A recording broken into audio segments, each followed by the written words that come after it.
Good afternoon, everyone. My name is Jeff Mayhew, and I am a volunteer with CFA Society Vancouver's Programs Committee. Welcome to China and America, Coupling and Decoupling, presented by Dr. William Overholt. A few housekeeping items before we begin. Please ensure that your device mic is muted and your webcam is off. We will be doing Q&A at the end of the presentation. Please type any of your questions into the chat box here in Zoom, or else you can message me, Jeff, directly with your questions, and we'll be going through as many as we can at the end of the presentation. Dr. Overholt has also graciously consented for this presentation to be recorded, and a copy will be forwarded to you at the end of this webinar. We also want to thank our annual sponsors for helping us with this event, Horizons ETFs, BMO Global Asset Management, Avisa Wealth, and Refinitiv. Now, I'd like to introduce Dr. Overholt. Dr. Overholt is a senior research fellow at Harvard. He has served at multiple public policy institutes, has also worked at financial institutions covering research and strategy. And further to that, he's also advised several top Asian and African political leaders and has published 9 books. Now, I'd like to officially turn it over to Dr. Overholt. Thanks very much. I'm delighted to be talking to the Vancouver CFA this afternoon. When we first discussed my doing a talk for you, I was doing a roadshow for my book, China's Crisis of Success.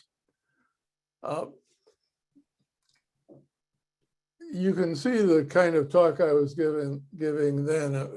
It was a while ago because of the unpleasantnesses of 2020.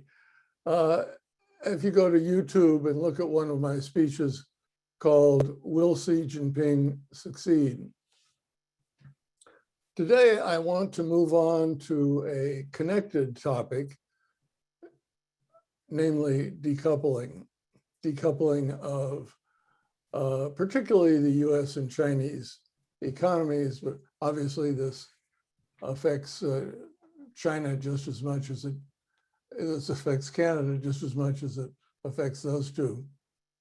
What decoupling is appropriate and what is driving the momentum of decoupling? My message is that both China and the United States require some decoupling for business and national security reasons, but much of the decoupling is caused by politicians trying to avoid the difficult task of managing domestic social change in their countries. The United States, of course, is very worried that it won't be able to obtain rare earths for its weapons, its cell phones, its cars. China is very worried that in a crisis, it won't be able to obtain Boeing airplanes or vitally needed semiconductors. These are obviously rational concerns, but the rhetoric and actual progress of decoupling go far beyond these rational concerns. And I want to focus heavily on the gratuitous reasons for decoupling. The United States talks more about decoupling, but China led the decoupling process. It decoupled the internet. It has sought to become self-reliant in all modern industries and agriculture. It has put ever tighter controls on the ability of Chinese to talk with foreigners, to access foreign information, to watch foreign movies, and it has even curtailed the ability of Chinese professors to attend conferences or to meet with a single foreigner for more than 2 times each year. It has cordoned off most of its high-tech economy, except for highly curtailed international competition. These restrictions go far beyond what would be good for the Chinese economy and for China's national security and political stability. So what's going on? China's problem is one that I analyzed in great detail in the book, China's Crisis of Success. It's a crisis of pluralism. When a formerly poor society develops to a certain level, powerful interest groups form. People are better at communicating. Everybody in China has cell phones now. They understand better how to organize. Being more educated, they can articulate their interests more precisely. And once they don't have to worry about feeding their kids or putting a roof over their heads, they become motivated by higher level concerns, including personal integrity, professional integrity, and so on. The result is a crisis of success where an authoritarian government feels pressured from all directions by social change. That makes a dictatorial government very insecure. As I described in the book, Xi Jinping is very insecure. Although he's portrayed in Western media as the utterly confident, omnipotent dictator for life, he talks every week about the risk that the Chinese Communist Party would lose its role in running China. He's concerned about his own personal position. His situation is actually a stronger version of President Trump's. He has a very solid core base of support. In fact, that solid mass core is bigger than any US president in modern history has had. But like President Trump, he's managed to alienate much of the country's elite. Much of the Communist Party leadership, the government leadership, the local government leadership, the state enterprise leadership, private sector leadership, the professional leadership of teachers and accountants and lawyers and journalists feel that Xi Jinping is leading the country in the wrong direction.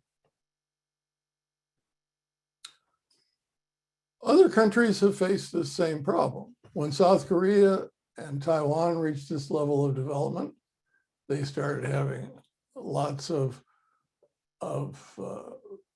demonstrations and riots and powerful interest groups getting control of government policies. And they reorganized their governance to accommodate a more complicated society. China fears the same pressures, but it's taking the opposite tack. The current Chinese goal is to simply suppress all these pressures. How does this connect to decoupling?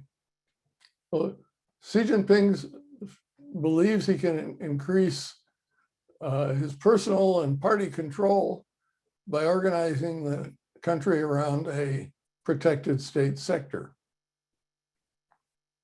This is an ancient argument in socialist thought that if you organize things around big government-controlled companies, the leadership will have more control. In every case, it doesn't work. The big companies end up owning the leadership, not vice versa.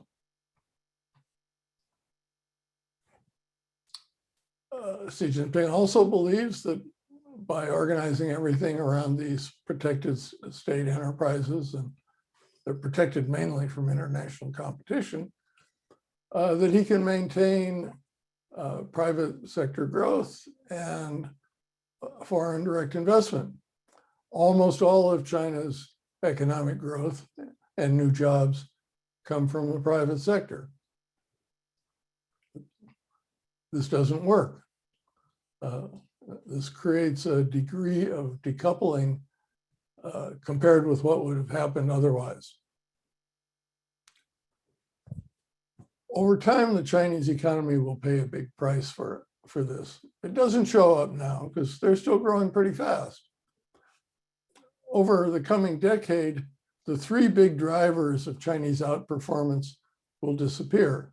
That's infrastructure investment, property development, and urbanization.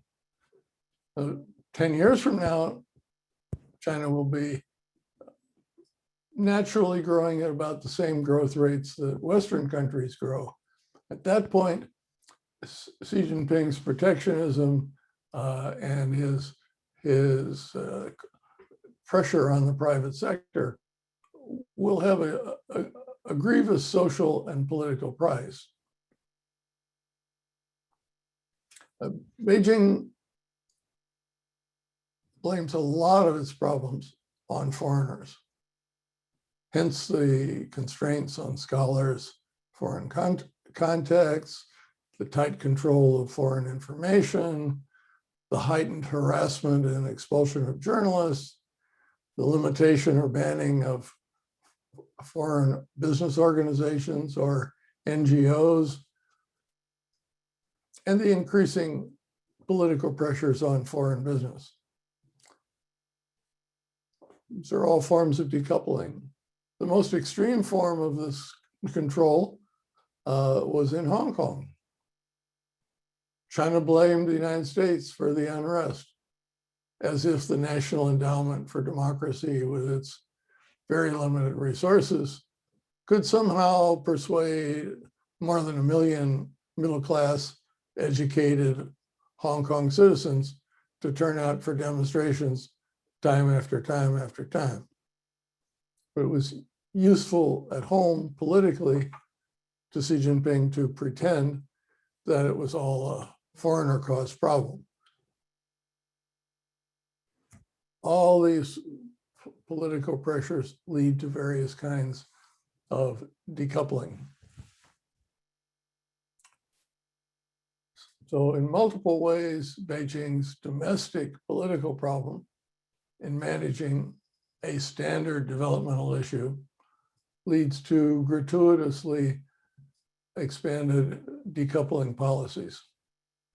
Likewise, a lot of US decoupling is driven by myths derived from domestic political problems.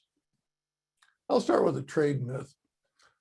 On Fox News on May 13th of 2020, President Trump said, you'd save $500 billion if you cut off the whole relationship with China.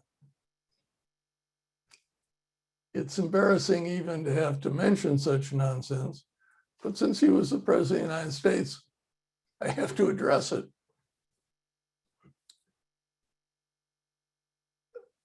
The trade deficit doesn't measure in any way the benefits of the economic relationship between the two countries. When China puts together a Nike shoe, imports some things, assembles the shoe and exports the shoe back to the US, that may show up as $125 for China and minus $125 for the US. But the reality is that China only keeps about $2. It would be nice if President Trump had remembered some elementary economics. at the time when he was speaking, the 2019 Chinese trade surplus overall was only 1% of its GDP, which is almost nothing. In other words, this was not a Chinese problem. The US trade deficit is basically what the US spends compared with what it saves.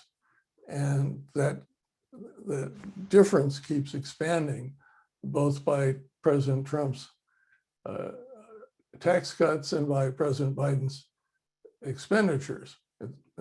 It's not driven by China. The Trump trade war, focused on the trade deficit, actually increased the overall US deficit. It caused a net loss of manufacturing jobs, and it caused substantial costs, well over $1,000 per US family. So bad analysis leading to bad results, driven by political myth. Estimates by the Rhodium Group in New York, very solid, unbiased group, are that 25% tariffs would cost the US $190 billion per year. Sales of half of US investments in China would lead to a one-time loss of $500 billion and annual capital gains losses of $25 billion.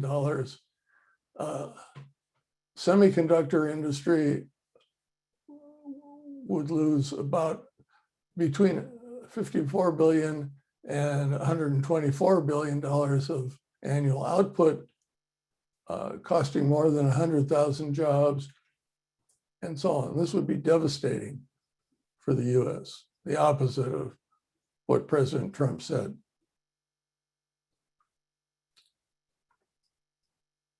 There's also a political myth.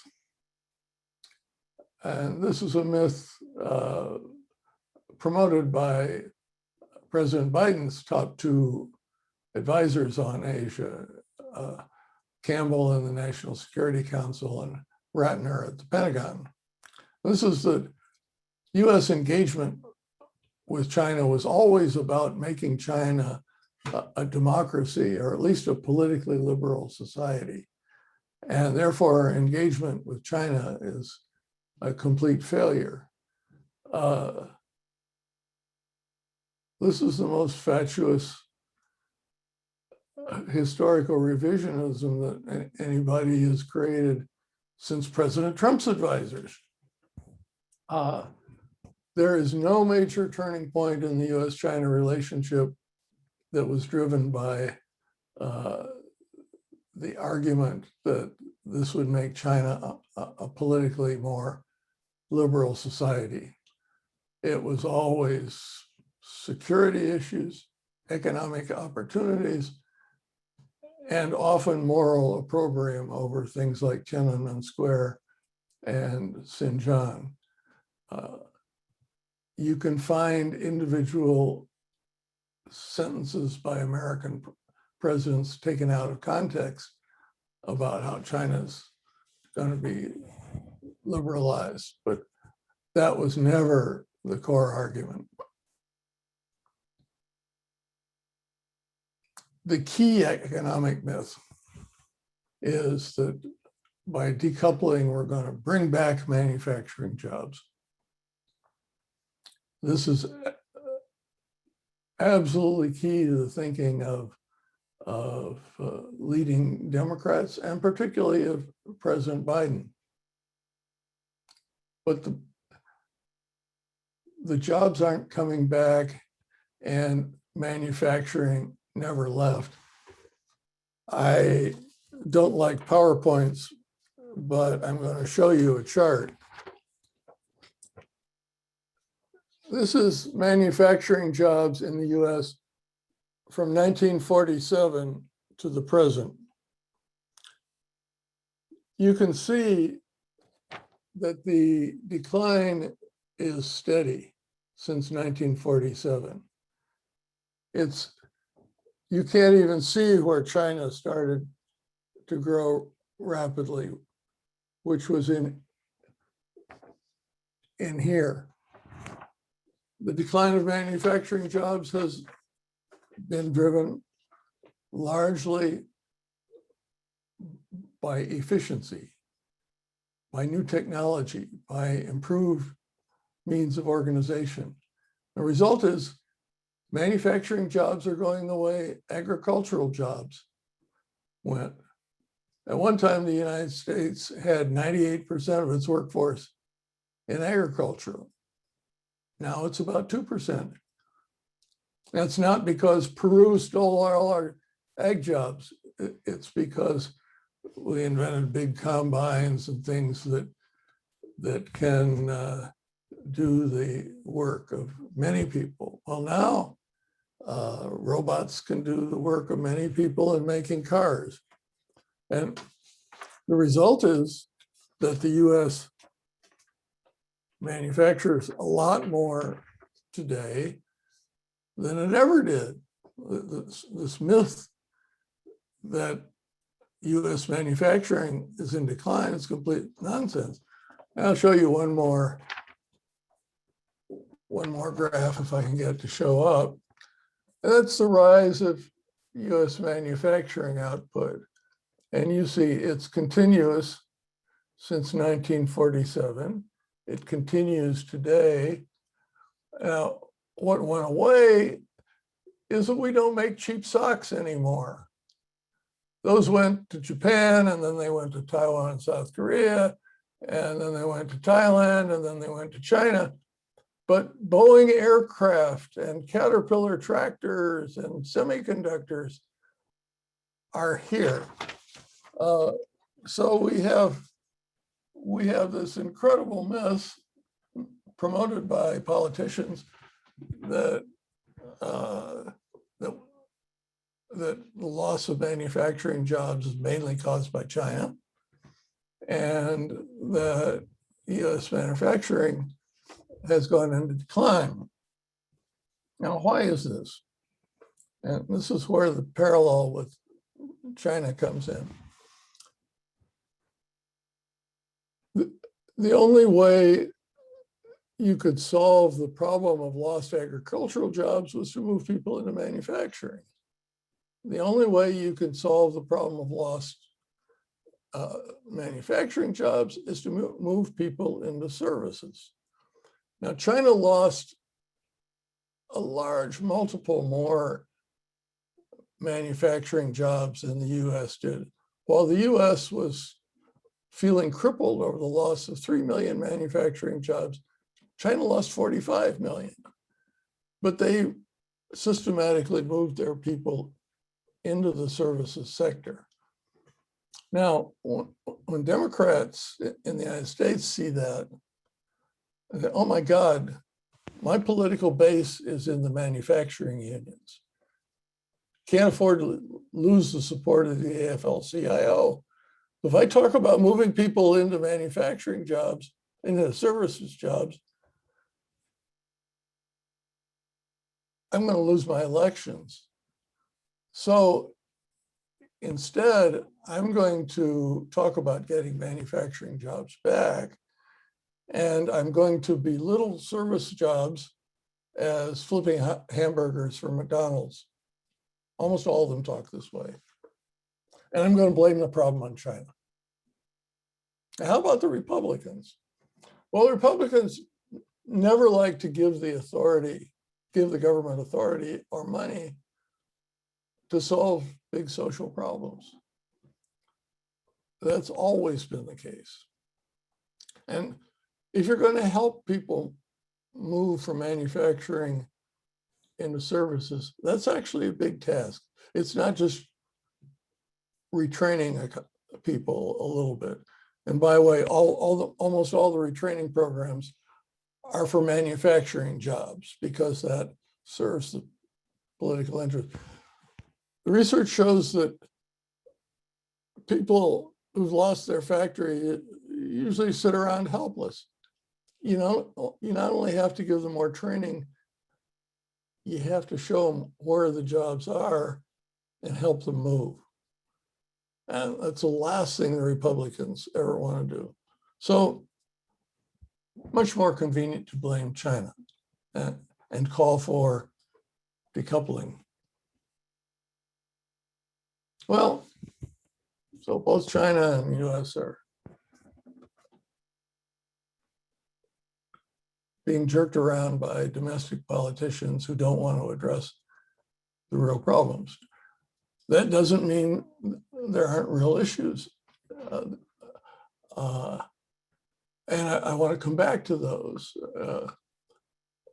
The US is very worried, rightly, about dependence on China for rare earths, because you can't make a whole range of modern things without these rare earths. We're dependent on China for cell phones, for personal protective equipment in a pandemic. And countries everywhere are vulnerable to Chinese economic warfare. The Chinese love economic warfare. They've gone after Japan, Korea, Taiwan, the Philippines, and they're particularly nailing Australia right now. So you've got to avoid dependence that allows them to jerk you around. Increasingly, there are hostage risks. I don't have to tell anybody in Canada about the two Michaels. Chinese have just taken an Australian hostage too. It used to be just local Chinese governments that did this. And they did it all the time, and then the central government would fix it.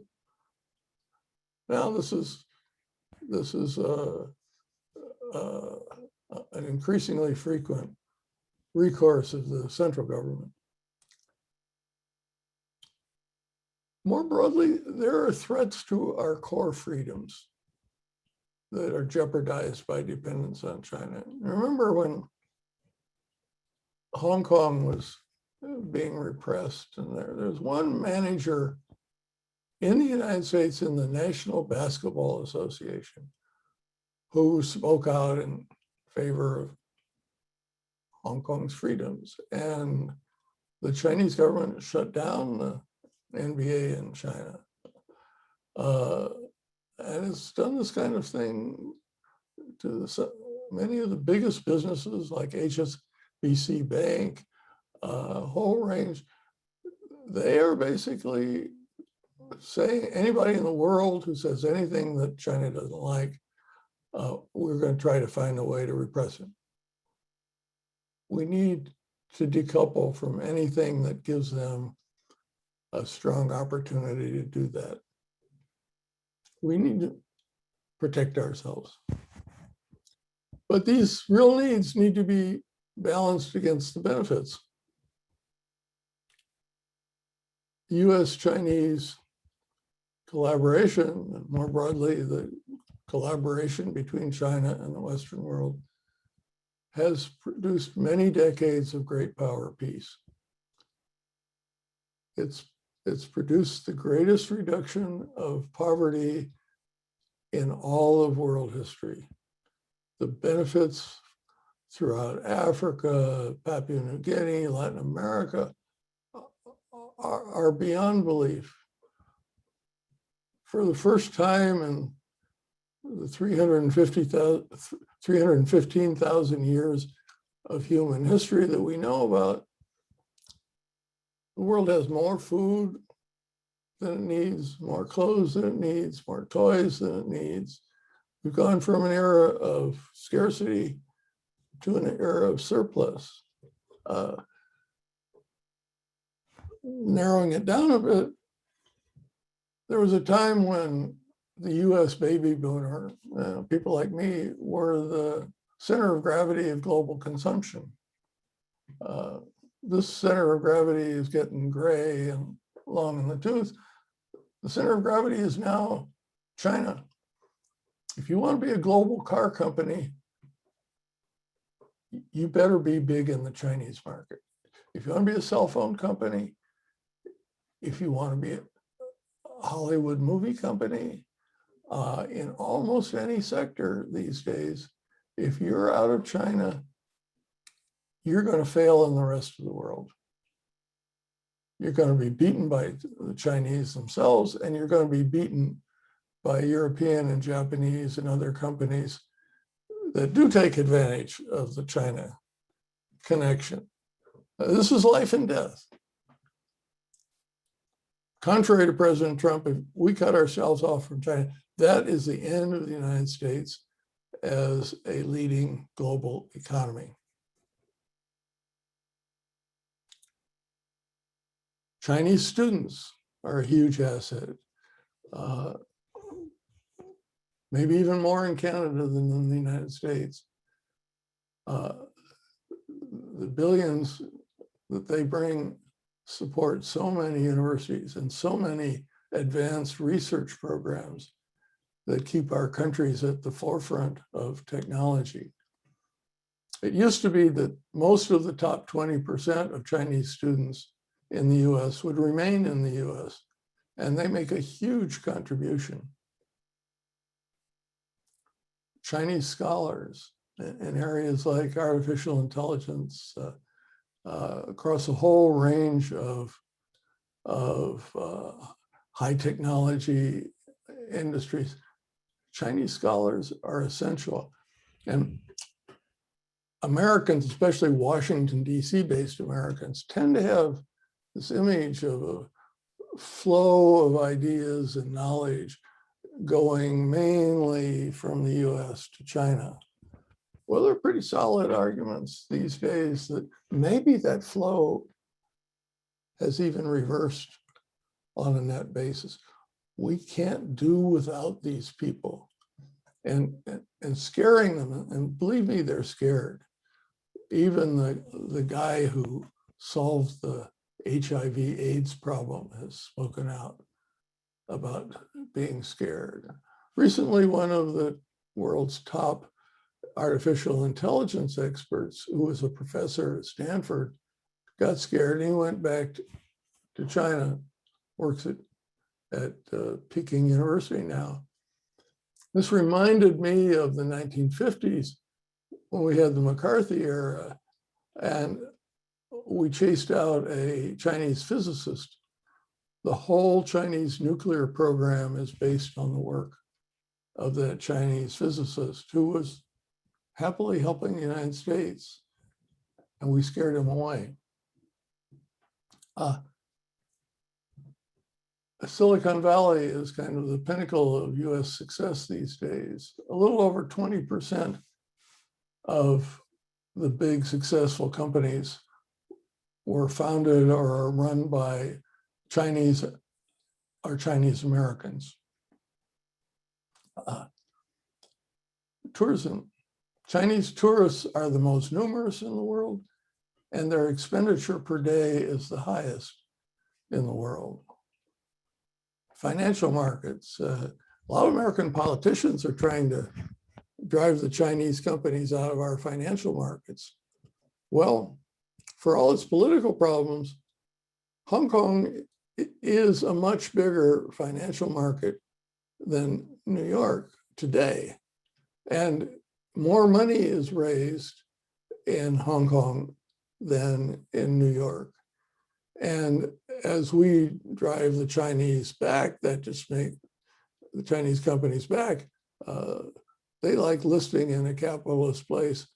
No, they list in Hong Kong. So we're ensuring that Hong Kong will just tower over New York and London. So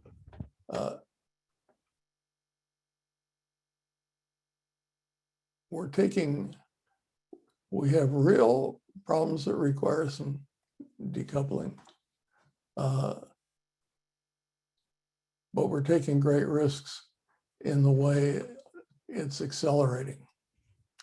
If we manage decoupling rationally, it will be decisive, but quite limited. If we allow politicians on both sides to avoid their most difficult domestic problems by blaming them on the other side, then we fall into a vicious cycle of decoupling where every big global business has to think oh, is this going to affect me? I'd better do it now so I don't get hurt later. It could go round and around. And what happens as people lose focus and denigrate the economic competition, they focus more and more on military competition. The thing about economic competition is both sides can win. The thing about military competition is every time the other side gets something that's an advantage subtracted from our side. This could be very dangerous for China, for America, and for the whole world if we don't reverse this vicious cycle. Let me stop there and see if I've provoked any comments or questions.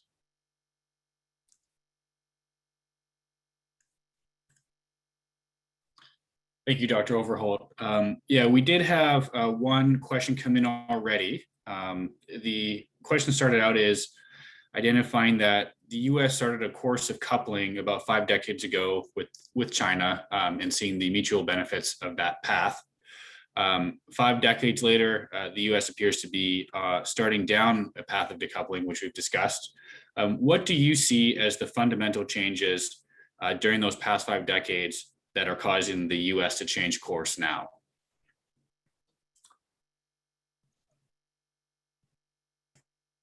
Most wonderful question. And it gives me a chance to address the kind of overarching issue.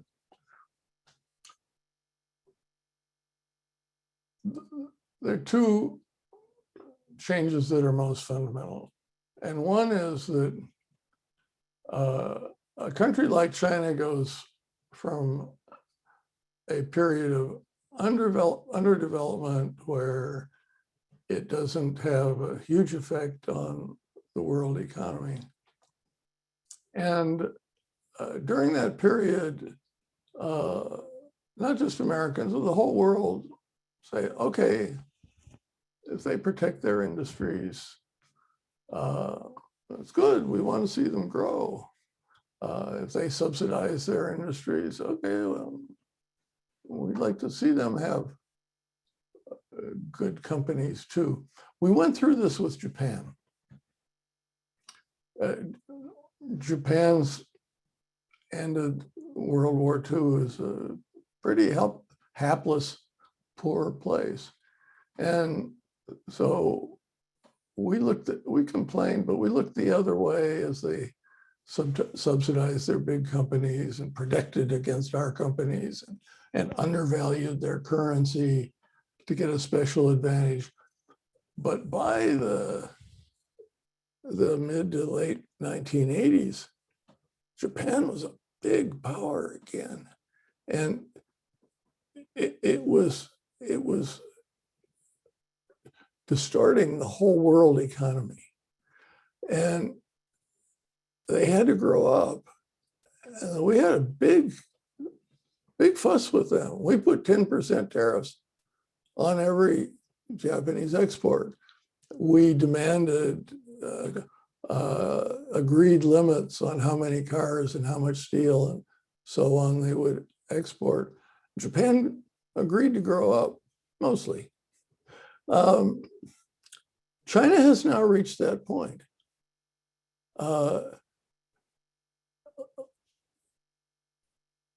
Continuation of the Chinese practices that led us to celebrate their success 15 years ago now creates a major threat. Let me take the example of Huawei. Huawei is a great company. And I'm not going to talk about the security issues. It's the economic situation. So there's 3 companies in the world that were trying to do 5G: Ericsson, Nokia, and Huawei. And Ericsson and Nokia could access the European market. the US market and a tiny slice of the Chinese market. Huawei could access all three markets. And the Chinese market is the biggest and the fastest growing one. So Huawei was able to afford research budgets that were a good deal more than Nokia and Ericsson combined. And so since they were well managed, they were just going to kill Ericsson and Nokia. Now, if all three of them had access to all three markets, it would have been a fair competition. But now we're in a situation where a Chinese company can just crush its Western competitors. And I would argue that in that situation, you just have to ban Huawei from the Western markets. Not because of security, but because they're keeping us out of their markets. That's true across the range of industry. They are now a threat in a way that they never were. And in China's case, they refuse to grow up. Actually, they're doubling down on giving their state enterprises more advantages and better subsidies. Now, on the US side, as China has come along, initially when it was small, we welcomed them nervously. But as it's become big, we've said, oh, you're welcome to join the World Bank, but we're never going to let you have a proportionate share of governance. And you can join world standards, but when we get together to talk about space, rules for space, it's going to be all white faces. In other words, you're welcome to join the system as long as you don't get uppity and demand full membership. And my colleague, Graham Allison, wrote a book about this called Destined for War, about how great powers and small powers tend to behave this way. I have big criticisms of Allison's approach, but the US has behaved exactly that way. The argument that we've allowed China to join the system, but it's instead trying to transform the system, it is distorted to the point of being false. There was never any intention to treat them as an equal. So if we're going to have a peaceful world, China's going to have to grow up and play by rules that are not harmful to the rest of the world. And the US is going to have to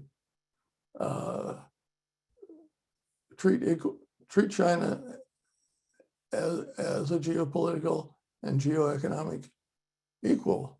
And they're both at fault in that respect. Those are the big issues.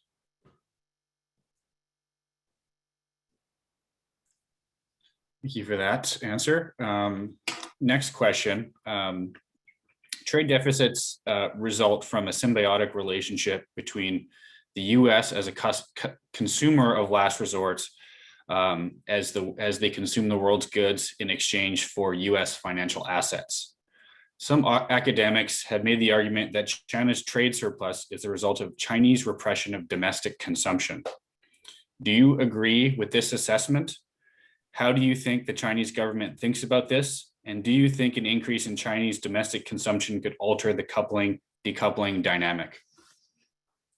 Well, first of all, yes, in details, that's the dynamic of the US-Chinese trade deficit. But any country's trade deficit is what it saves minus what it spends.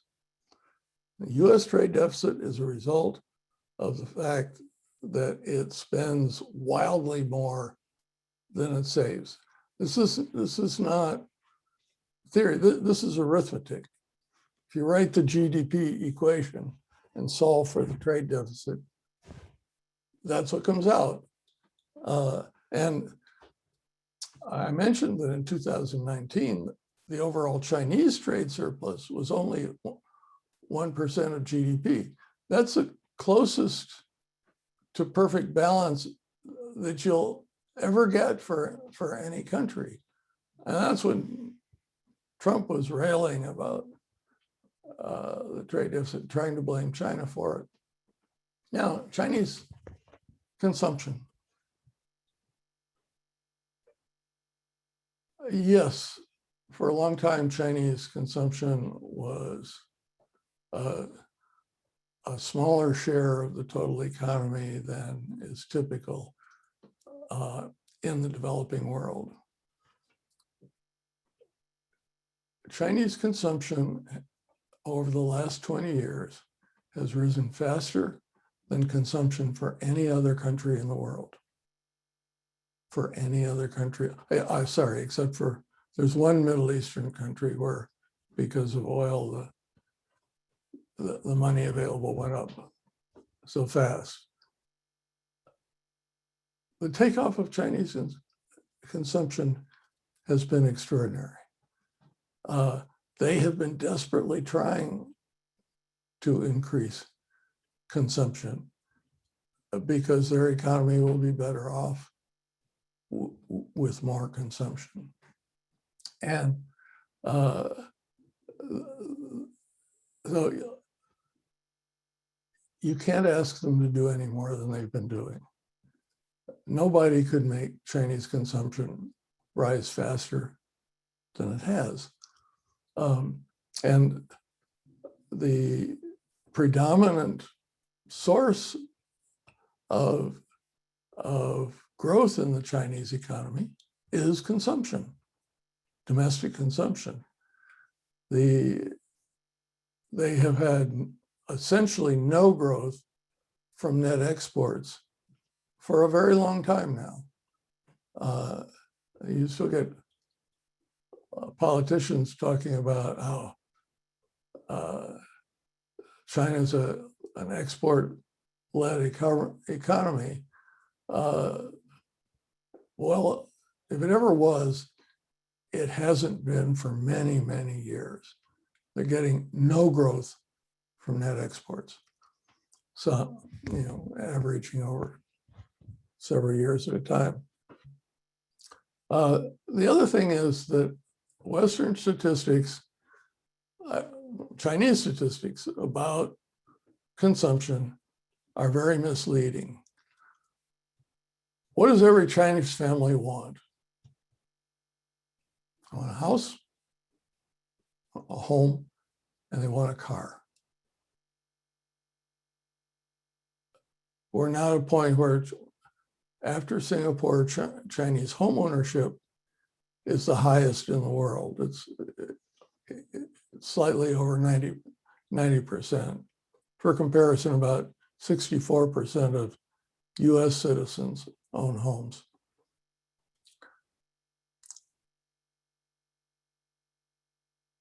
So they're up saving, they're putting all their money into homes and cars. All that investment in homes is counted in the Chinese statistics as investment. And for tax and other reasons, most purchases of cars, and this is an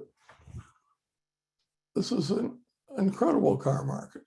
The world's never seen an automobile market grow like this before. For tax and other reasons, they buy their cars through their companies. And so it all counts as business investment. And the housing is like 10% of GDP. And the cars are a smaller, but another good chunk. So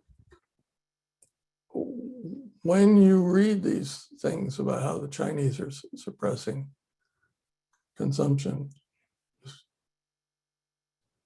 Remember, there's no other country where it's grown as fast, and the statistics are quite misleading.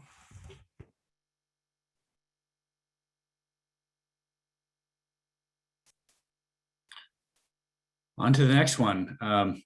A very wide question, but I'll try and distill it to a more pointed question. Is there any way to resolve the coupling, decoupling dynamic? And also for us, what can normal citizens do in regards to trying to address this decoupling dynamic? Well, we can speak out against the stupid arguments on our side, and we should support diversifying the sources of rare earths. We should make sure that our cell phones can, in a crunch, be built in some quantity in the West. We have to make sure that our missiles aren't completely dependent on Chinese components. And yeah, that's all right. We should support politicians who say that. But the politicians who talk about bringing manufacturing jobs back, we need to speak.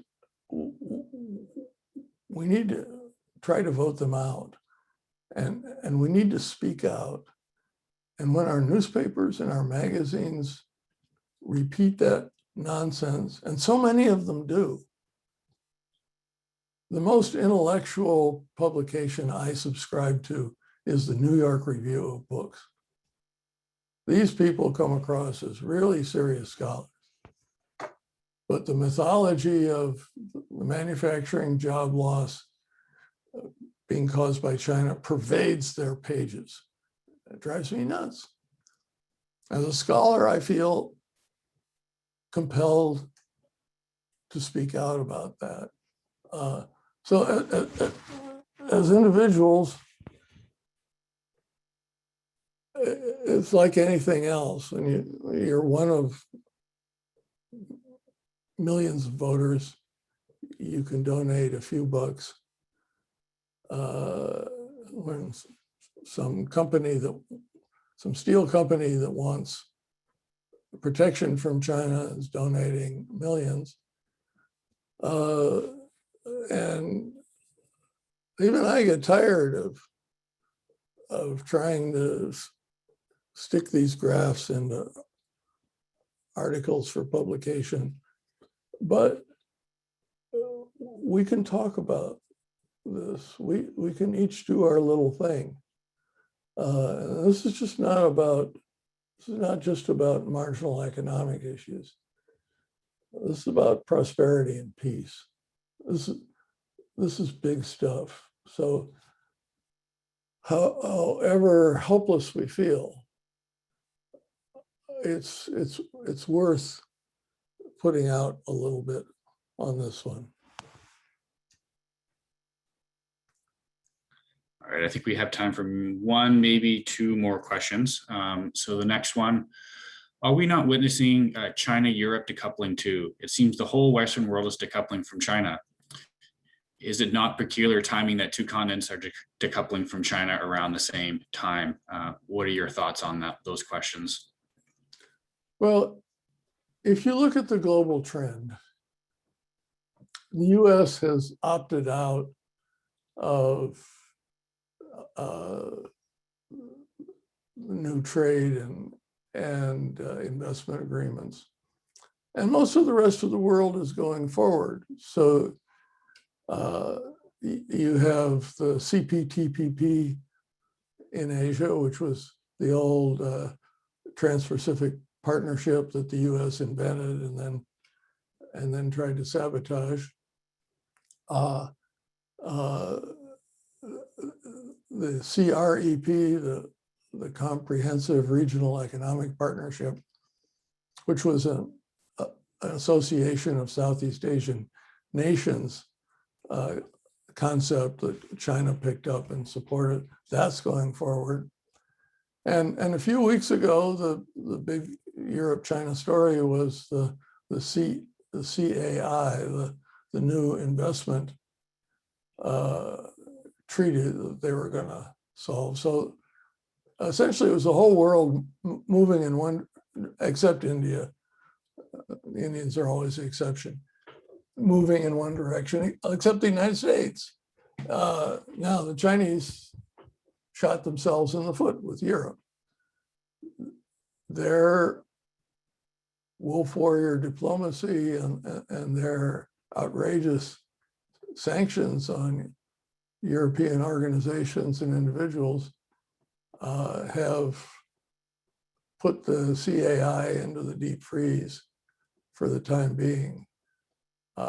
The Chinese are doing themselves a lot of damage, but the world is moving forward on globalization, maybe a little more selectively than the past, but it's moving forward. And for all the damage that China is doing itself, the Belt and Road Initiative is a coupling initiative. And if you look at what's happening in Africa, they're doing an enormous amount of net good. Our Western media focus on the problems they have, and they have a lot of problems. But they're doing a lot of good. And in Latin America and all over the world, projects, coupling projects supported by the BRI are moving globalization forward. Now, I'll just say one more thought about that. The Trump administration picked up this Indian idea of debt diplomacy, that the Chinese were getting everybody into debt, and then they would, when the countries default, the Chinese would grab the asset.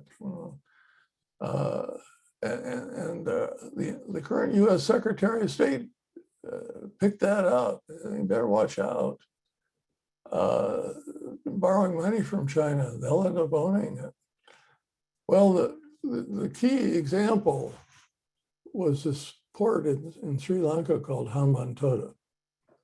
And the Vice President Pence made a big deal out of this. The Chinese got the contract for this port and lent money irresponsibly, and then they grabbed the asset back. So what happened?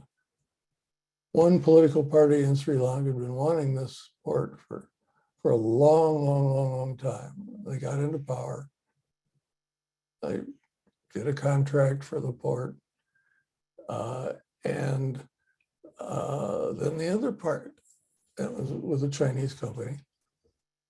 And then the other party got in power and let the port lie fallow. So the story being, oh, the Chinese built this useless port. Well, then the original party came back into power and ports started thriving, but the government had accumulated all sorts of debt, not just the Chinese. So they thought, what can we sell off to reduce our debt load? So they sold the port off, now a thriving port, to the highest bidder. And the highest bidder was another Chinese company. It was not the Chinese foreclosing. The Chinese are involved in more than 1,100 ports all over the world. There has never been a single case where the Chinese foreclosed on one of these assets because the country couldn't pay the debt. Not one case out of 1,100. again, there are real problems with China, but this shows the way that our politicians and often our media distort the situation. There's an article about this in a recent issue of Atlantic magazine by a professor from Johns Hopkins University and Meg Rithmeyer at Harvard. They call the whole story a lie. It's a word that senior professors don't usually use. It's worth keeping in mind as this rhetoric gets so hot. What are the real problems we have with China? We have real problems, big problems. And what is the outrageous nonsense that some of our politicians promote? Probably a good place to stop. You're muted. I was going to say your timing is impeccable on answering that last question. So thanks again to Dr. William Overholt for his talk and answering our many questions. A reminder to all of our participants, we'll be sending a recording and a brief survey as a follow-up to this webinar. Please let us know how we did, how informative you found this talk. Also, let us know if there's any other topics that you'd be interested in CFA Society putting on, and we'd be happy to have that feedback and help us plan our future events. Once again, we want to acknowledge our sponsors, Horizons ETF, BMO Global Asset Management, Visa Wealth, and Refinitiv. And keep your eyes peeled. I will be hosting more online presentations over the next coming weeks. Thank you for joining today. Bye for now.